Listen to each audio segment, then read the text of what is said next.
2 semaines encore passent. Je peux me lever un coup. J'entendais plus que d'une oreille, de l'autre j'étais comme dans une forge, mais ça fait rien. Je voulais sortir. Bébert, il voulait sortir aussi pour se rendre compte. Ça fait 2 qu'on demande la permission à mademoiselle Lespinasse. Cette nuit même, elle est revenue encore à mon plume, le gaz en veilleuse, la Lespinasse, à mon chevet, quoi. Elle me soufflait dans le nez. C'était une question de vie ou de mort, je sentais bien. Je me suis payé de culot, l'heure ou jamais. Je lui attrape la bouche, les 2 lèvres, je lui suce les dents, entre les dents, la gencive avec le bout de ma langue. Ça la chatouillait. Elle était contente. Ferdinand, Qu'elle murmurait. Ferdinand, vous m'aimez un peu? Fallait pas parler fort, les autres faisaient seulement semblant de ronfler. Ils se branlochaient. Baum, baum. À l'extérieur, à travers la nuit, il y avait un canon continu à 20 kilomètres, peut-être plus près. J'y embrassais les bras pour changer. J'y mettais ses 2 doigts dans ma bouche, j'y mettais moi-même l'autre main sur mon zozo. Je voulais qu'elle tienne à moi, la garce. J'y ressuçais toute la bouche encore. J'y aurais rentré la langue dans le trou du cul, j'y aurais fait n'importe quoi pour que le mec du conseil de guerre y soit baisé. Mais elle était pas dupe, la mignonne. Vous avez eu peur tantôt, n'est-ce pas, Ferdinand? Du commandant? Vos explications n'étaient pas très raisonnables. Je pipais pas. Je la comprenais plus bien. J'ai bafouillé pour la contenance. Elle aimait que j'aie peur. Elle jouissait, la vache. Elle s'agitait contre mon plume. Elle avait un puissant foiron de flamande. C'est comme si elle m'avait fait rentrer dedans tout entier, tellement elle jouissait là à fond, à genoux. C'était la prière. Demain matin, vous irez à la première messe, Ferdinand, et vous prierez Dieu et lui rendrez grâce pour les protections qu'il vous accorde et l'amélioration de votre état. Bonsoir. C'était fini, elle avait joui, elle était partie. Les autres boiteux, ils se fendaient la gueule. Comme sensation, tout ça, c'était du bilboquet. 12 balles, 2 balles, 0 balles. Rigaudon. J'ai guetté le lendemain. Il est rien venu du conseil de guerre. Je demandais des tuyaux sans en avoir l'air aux alités qui avaient des souvenirs de campagne. T'en as déjà vu fusiller déjà, toi? Que je demande à l'artilleur, celui justement qui avait un éclat dans le poumon et puis un autre éclat qui lui avait coupé juste le bout de la langue. Ben, en a eu un au polo à Sisonne. J'ai Shimatsu qui a failli y mettre en 3 fois. Et pas drôle. Ça allait pas mieux. Heureusement, à adjudant, Qu'il a ajouté. il a foutu 3 balles encore dans la gueule. Avec ça, je pouvais facilement me représenter. Je me demandais si on me ramènerait à Romanche pour me fusiller ou si on me ferait ça à Perdu même. Tout arrive. Je passais forcément la nuit entre mes bourdonnements, la fièvre et la perspective. Un peu plus j'aurais été la trouver, la môme Lespinasse. Et puis, merde, j'avais dit que je perdrais pas. Je voulais pas perdre. Encore 2 jours, encore 3 nuits. Toujours rien du conseil. Pour moi, il parlait pas encore de la caisse du régiment qui avait été bousillée aussi, fondue dans l'aventure. Et pourtant c'était le plus grave en somme pour me coincer mieux, pour un tas de salauds fameux dont j'aurais l'idée qu'au dernier moment.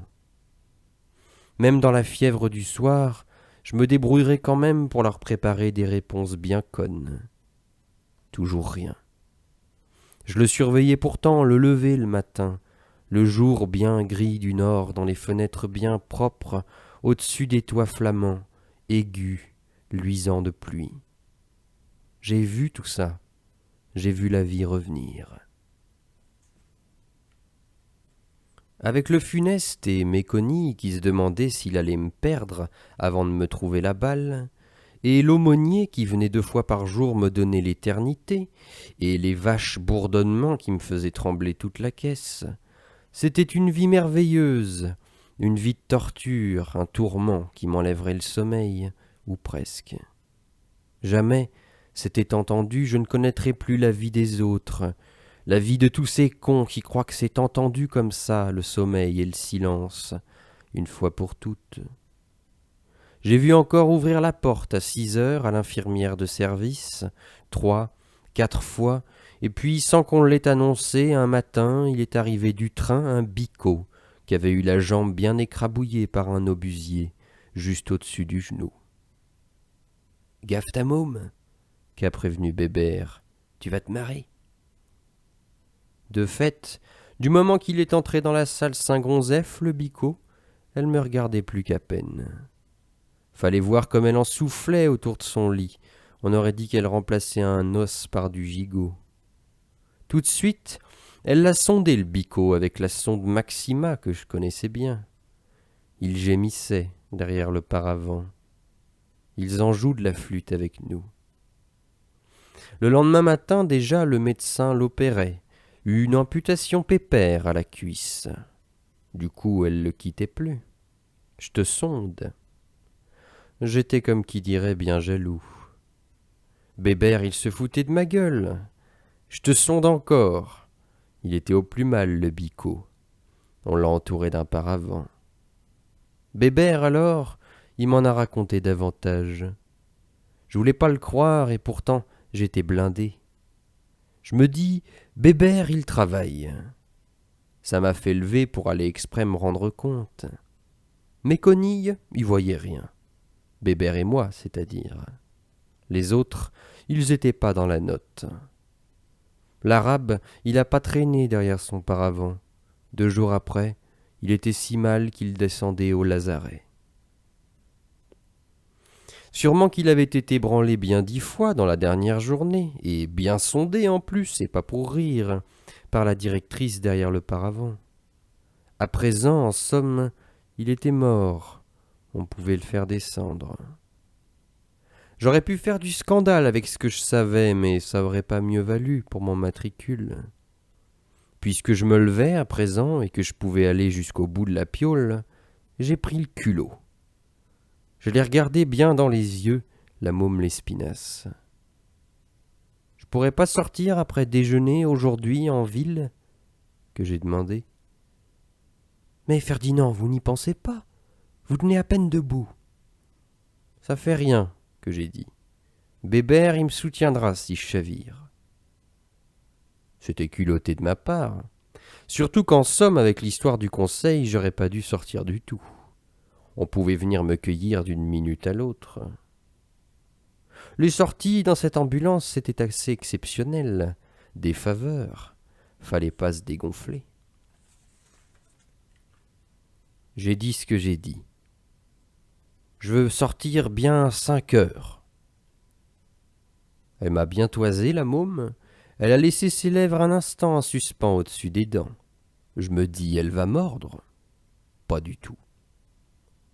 C'est bon, Ferdinand. Vous sortez, mais avec Bébert alors, et vous n'irez pas dans la grande rue.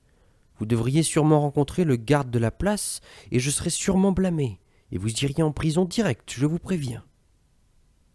J'ai même pas dit merci. Bébert, à 2 heures on taille, mais faut pas qu'ils s'engourent les autres crevés que c'est la vadrouille. Dans la piaule, on dira qu'on va chez un spécialiste et que tu me conduis pour le bras. Guy, qu'il a dit. Et on a gueulé du coup bien fort que c'était un spécialiste spécial qui était venu rien que pour moi et qu'on allait se faire visiter à l'autre bout de la garnison. Tout de même, c'est sournois les blessés. Ils y croyaient en attendant à la salade. Ça va. Sur les 2 heures, on passe dans la rue. C'était une ruelle étroite. Mais le vent frais, ça fait du bien. Voici la fin de l'hiver, Bébert, que je lui dis. Bientôt l'espérance. Un coup de printemps et je vais bourdonner de la cloche plus que jamais. Je t'avertirai. Bébert, il était toujours soupçonneux, aussi. Fallait pas qu'on se cogne dans les huiles. Il faisait pas de bruit avec ses chaussons en allant d'une porte à l'autre, en s'abritant un petit moment. On regardait les jardins, les arbres par-dessus les petits murs en briques. Dans le ciel, il y avait des coups de canon bouffis et puis des nuages bouffis aussi, tout roses et tout blêmes. Les bifetons qu'on croisait, ils portaient d'autres uniformes que les nôtres, tout unis et moins cérémonie. La mode avait changé déjà depuis qu'on était entré au Virginal Secours. Le temps passe vite. L'air pur, ça me donnait bien des petits vertiges, mais avec Bébert comme soutien, j'avançais quand même. Je reprenais sur le pavé une putain d'envie de vadrouille. J'étais pas mort. Ça me souvenait du temps où je faisais la place tout le long du boulevard, avec mes ciselures pour le magasin, que ça s'était si mal fini. Fallait pas que je fasse beaucoup d'appels aux souvenirs, ça me gâtait ma journée. C'est incroyable, ce que j'en avais pas beaucoup qui était marrant. Perdu sur la liste, ça se présentait d'une manière crevante, pour nous tout au moins. La place au centre, toute bordée de jolies maisons bien fignolées en pierre, comme un vrai musée. Un marché aux carottes, navets, salaisons dans le plein centre. Ça égaye. Et puis des camions qui foutaient la tremblote en tout. Maisons, marchés, gonzesses et biffés de toutes les armes derrière des canons. Les mains dans les poches, sous les arcades, à croasser par petits paquets dans les coins, en jaune et vert, des sidis, des Indiens même et des légions, tout un parc d'automobiles. Tout ça tournait à la tremblote comme dans un cirque. C'était le cœur de la ville, de là ça partait, les obus, les carottes et les hommes, dans toutes les directions.